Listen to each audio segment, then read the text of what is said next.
Well, we start with the Champions League, and Manchester City are in the final, but who will join them in Istanbul? That is the big question. It's going to be one of those two teams there. Thomas Tuchel's side go into the second leg against Zinedine Zidane's Real Madrid with a crucial away goal from their 1-1 draw in Madrid last week. And the Chelsea manager, Tuchel, has called for belief and intensity. This game is about winning, this competition is about winning. We're in semi-final, second leg. Forget the first result. It's not as important as anybody out there thinks, and it has zero importance in a preparation of a match. Zero for me. It changes absolutely nothing how we start the match tomorrow, how we prepare it today, and what we do in training, and what we and has zero influence in the talk that we give to our players. We will encourage them, we will demand from them, and we will be strong there as a group, as one club, with one big goal to overcome Real Madrid. And this will only happen if we bring our best level to the pitch, and the best level means that we fight to win it. Well, Chelsea won the Champions League in 2012, and that year a certain Andreas Christensen joined their academy. But could he have foreseen playing at this stage 9 years later? I turned 16, so I was quite young. I knew that it was probably a long road before I could be a part of it at that time. But yeah, the quality at the club and the whole setup, that was what got me in the first place. And we've been fighting for it for a long time, and it haven't quite happened. But I think we are in a good position. We have, like I said, a good balance between the young hunger and experienced players at the moment. So I think we're just looking forward for tomorrow. Like I said, it means a lot for us, and we know it means a lot for the club as well. So, yeah, huge game for Chelsea tonight at Stamford Bridge. We can go there now and join our reporter, Jamie Weir, who's there for us. Jamie, listen, not many would have expected Chelsea to be within touching distance of the Champions League final when you look back to when Tuchel took over at the club, would they? But can you put into perspective what it would mean tonight if they were able to go through?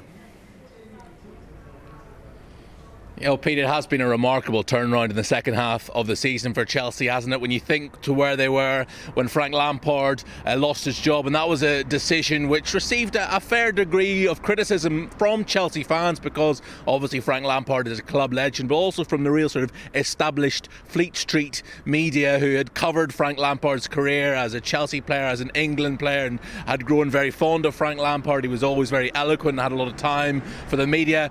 That was a decision that was met with a lot of criticism, but this hire him and fire him strategy that Roman Abramovich has had since he took over at Chelsea works, because they keep on getting themselves to the big occasions, they keep on winning these trophies, and it certainly worked on this occasion, because it's night and day, the turnaround in Chelsea from Frank Lampard to Thomas Tuchel's Chelsea. They've become an incredibly difficult side to beat. They've only lost one game under Thomas Tuchel, albeit an absolute spanking to West Brom here, that 5-2 defeat, but that's a real anomaly, because apart from that, they've been a very difficult side to beat. That first leg out in Madrid, they could and should really have won that game. It was a 1-1 draw, yes, but Chelsea were the dominant side, and they probably came away from there really regretting the fact that they hadn't rubber stamped this tie already. You would have to say, on the strength of that performance, they're the favourites for this second leg tonight. It felt like there were 3 N'Golo Kantés on the pitch last week in Madrid, so you would have to fancy their chance this evening of getting back to that Champions League final, the first time since 2012, and of course they won it in Munich against Bayern Munich. It seems like a long time ago, that 9 years ago